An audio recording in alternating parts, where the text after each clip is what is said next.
BCL India में आप सभी का स्वागत है और आज हम बात करेंगे इन्वर्टर बैटरी की। इन्वर्टर बैटरी के साथ साथ स्टेबलाइजर्स कितना इंपॉर्टेंट रोल प्ले करता है, खासकर जब हम एसी लगाते हैं और ऐसे इक्विपमेंट्स हैं। हमारे साथ संजीव जी बीसीएल में आपका स्वागत है। हम बात शुरुआत करेंगे इन्वर्टर बैटरी से। लखनऊ के जो मार्केट है, अब तो चूंकि मल्टी स्टोरी बिल्डिंग्स हो गई, तमाम पावर बैकअप सेंटर से आ गए, लेकिन फिर भी इंडिपेंडेंट हाउस से लेकर अपार्टमेंट तक इन्वर्टर बैटरी का क्या रोल है अभी? सर, इन्वर्टर बैटरी का रोल पहले भी था और आज भी है, आगे भी रहेगा, क्योंकि थोड़ा छोटा पावर कट अगर होता है 10 मिनट का, 15 मिनट का, आधे घंटे का, वो भी आजकल वेरिएबल नहीं होता। तो इसलिए सारी फैसिलिटी जरूर है कि पावर बैकअप वगैरह सब आ गए हैं, बट ये है कि इन्वर्टर बैटरी का काम है कि थोड़ी देर के भी लाइट जाए तो इमरजेंसी चीज़ें जो है हमारी चल जाए, इसलिए इन्वर्टर बैटरी का स्कोप तो सर हमेशा रहेगा।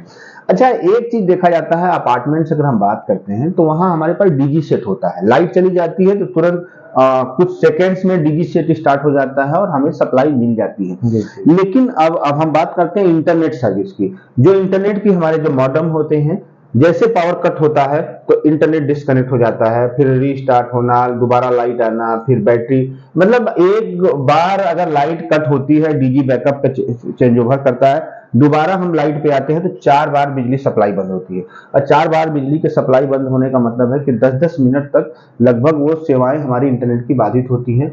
कई बार हम इंपॉर्टेंट काम कर रहे होते तो भी। तो क्या ऐसे में क्या विकल्प हो सकता है इन्वर्टर का, या कोई अलग से यूपीएस सिस्टम इसमें लगाया जा सकता है? सर, इसमें साइन वेव इन्वर्टर आता है। दो तरीके के इन्वर्टर होते हैं, एक स्क्वायर वेव होता है, एक साइन वेव होता है। जहाँ पर इस तरीके की इंटरनेट वाली प्रॉब्लम हो, कंप्यूटर सिस्टम के साथ लगा, वहाँ पे साइन वेव लगाया जाता है, जिससे कि अगर लाइट जाती भी है तो वो जो बीच का जो कुछ माइक्रो सेकंड का कट है वो भी नहीं होता, वो भी उससे नहीं आता, इसलिए आपका इंटरनेट भी उससे चलता रहेगा और कंप्यूटर सिस्टम में अगर कोई भी डेटा वगैरह हो तो उसके जाने के चांसेस भी नहीं रहते, क्योंकि साइन वेव इन्वर्टर अगर वहाँ पे लगा, स्क्वायर वेव लगा तो ये प्रॉब्लम आ सकती है।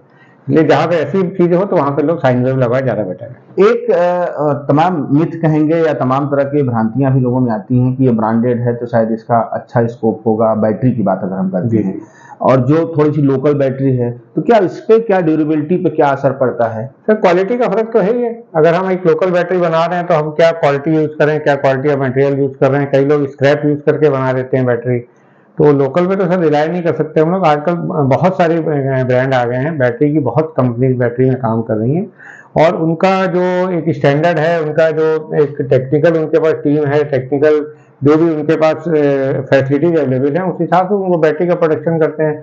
प्लस ब्रांड में जाने पे हमको एक फायदा होता है। हमने आज लखनऊ में मान लीजिए खरीदा, किसी की ट्रांसफरेबल जॉब है, उसने लखनऊ में इन्वर्टर बैटरी खरीदी, उसका ट्रांसफर फॉर एग्जाम्पल यहाँ से 500 किलोमीटर दूर भी होगा या ऑल ओवर इंडिया में कहीं पर भी होगा, तो उसको वहाँ पे सर्विस दे सकते हैं। ब्रांडेड लेने का ये बेनिफिट है, लोकल में ये फैसिलिटी नहीं मिलती। यही मेरा अगला सवाल भी था कि चाहे हम बैटरी की बात करें, इन्वर्टर की बात करें, कई बार होता क्या है कि लोग ट्रांसफरेबल जॉब में होते हैं, तो अगर एक बार दिल्ली में खरीद लिया और लखनऊ में आता है तो क्या उसकी सर्विस किस तरीके से? पैन इंडिया सर्विस होती है, क्योंकि आजकल एक तो पेपरलेस वारंटी कर दी है कंपनी ने। अब पेपर से करने की जरूरत नहीं कि आपको वारंटी कार्ड चाहिए, इनवॉइस चाहिए। जिस समय आप बैटरी परचेज करते हैं वो सीरियल नंबर कंपनी में चला जाता है, कंपनी में आपके नाम से वो लॉगिन हो जाता है, कस्टमर के नाम से नहीं।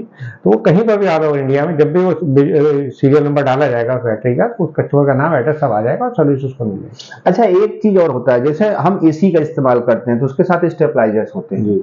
अब तो बहुत संख्या में देखा जा रहा है कि लोग स्टेबलाइजर नहीं लगाते हैं। स्टेबलाइजर क्यों इंपॉर्टेंट है, खासकर इलेक्ट्रॉनिक उपकरण के लिए, जो इस तरह के, जैसे खासकर एसी की हम बात करें तो?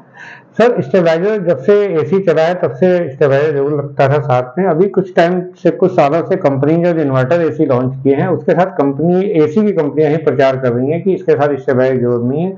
बट इन्वर्टर चल एसी जो इसमें जो पावर सप्लाई है वो एक लिमिट तक कंट्रोल करती है, और उसके बाद जब उसकी जो सर्किट है या उसकी जो पीवीसी जब खराब होती है स्टेबलाइजर ना लगे होने की वजह से, तो कस्टमर का हजारों रुपए का खर्चा आता है उसमें, क्योंकि वो 4-5 हजार रुपये, 7 हजार रुपये, 8 हजार रुपये तक कॉस्ट करती है वो, अलग अलग रेंज के हिसाब से। इसलिए स्टेबलाइजर इंपॉर्टेंट है। कंपनी जो एसी की कंपनी वो नहीं चाहती कि स्टेबलाइजर साथ में लगे इन्वर्टर एसी के, पर कस्टमर के लिए फायदेमंद यही कि स्टेबलाइजर को लगाना चाहिए, तो आने वाले टाइम में प्रॉब्लम करेगा। हमारे जो बीसीएल के दर्शक हैं, इन्हें आप क्या एडवाइस करना चाहेंगे? क्या खासकर से इन्वर्टर बैटरी के रूप में रख रखाव को लेकर के क्या सुझाव देना चाहेंगे कि कैसे उनको पानी चेक करना चाहिए, या फिर किस तरीके से उनका रख रखाव करना चाहिए? सर, अगर आपके यहाँ इन्वर्टर बैटरी लगी हुई है तो उस पर जो टर्मिनल होते हैं उसको जो जरूर महीने 2 महीने में एक बार उसको साफ कर लेना चाहिए, जिससे कि उसकी ड्यूरेबिलिटी बढ़ जाती है और जो जनरेशन है वो भी ज़्यादा होता है। सेकंड जो है आपका पानी है, पानी का उससे आजकल जितनी भी बैटरी आ रही है उस पर टर्मिनल लगे होते हैं, इसमें पानी का लेवल दिखाई देता है, वाटर लेवल, तो उस पर आप सिंपली आप घर में फिल्टर वाटर जो आपके आरओ लगा वही पानी आप डाल देंगे, कहीं से कोई अलग से पानी डालने की जरूरत नहीं, तो वो आप चेक करते रहिए, डालते रहिए। और बहुत बहुत धन्यवाद सर। लेकिन अब मेरा सवाल यह है, इतने काफी आपने विस्तार से पूरी जानकारी दी, निश्चित तौर पे जो हमारे दर्शक हैं वो अवेयर हुए होंगे इससे कि किस तरीके से हमें इन्वर्टर का रख रखाव करना चाहिए, और खासकर से एसी की अगर बात करते हैं तो स्टेबलाइजर क्यों इंपॉर्टेंट है, इस पर भी आपने काफी विस्तार से जानकारी दी। अब सवाल ये होता है कि हमारे जो दर्शक हैं अगर आपसे कनेक्ट होकर उनके और भी कुछ क्वेरी हैं या इन्वर्टर बैटरी के लिए स्टेबलाइजर्स के लिए आपसे संपर्क करना चाहते हैं तो आपसे कैसे कनेक्ट हो सकते हैं? सर वैसे तो बीसीएल का प्लेटफॉर्म है, मैं बीसीएल का मेंबर हूँ, तो बीसीएल के मेंबर के पास सबके पास हमारा नंबर और सारा कुछ आपके रोस्टर में दिया हुआ है।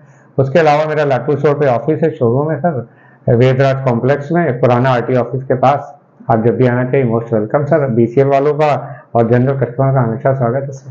एक साधारण सबसे ज्यादा कनेक्ट करने का माध्यम होता है मोबाइल, व्हाट्सएप। जी जी जी जी। तो सर आप हम चाहेंगे अपने दर्शकों को आप अपने कांटेक्ट नंबर दें जिससे कभी वो आपसे सीधे बात कर सकते हैं। सर मेरा मोबाइल नंबर 9335925732, और बाकी सर हमारी वेबसाइट भी है rsmpower.in के नाम से, और बाकी हमारा फेसबुक और यूट्यूब ऐड भी चलता है, तो आप कहीं से भी कनेक्ट कर सकते हैं। हमारा मोबाइल नंबर आप नोट कर लीजिए सर, और बाकी आपकी सेवा के लिए सर हमेशा आ जाएंगे। बहुत बहुत धन्यवाद सर, काफी विस्तार से आपने जानकारी दी। निश्चित तौर पे जो आपके सुझाव थे, आपकी जो अवेयरनेस की बात करी है, उससे लोगों के अंदर एक निश्चित तौर पे जागरूकता आएगी, और वो जो तमाम भ्रांतियां हैं कि इन्वर्टर एसी आ गया तो हमें स्टेबलाइजर नहीं लगाना चाहिए, तो उससे भी लोग बचेंगे, उसको लगाने का काम करेंगे, और इन्वर्टर के रख रखाव पे आपने जो विस्तार से जानकारी दी उससे भी लोग लाभान्वित होंगे। बहुत बहुत धन्यवाद सर, आपका भी बहुत बहुत धन्यवाद।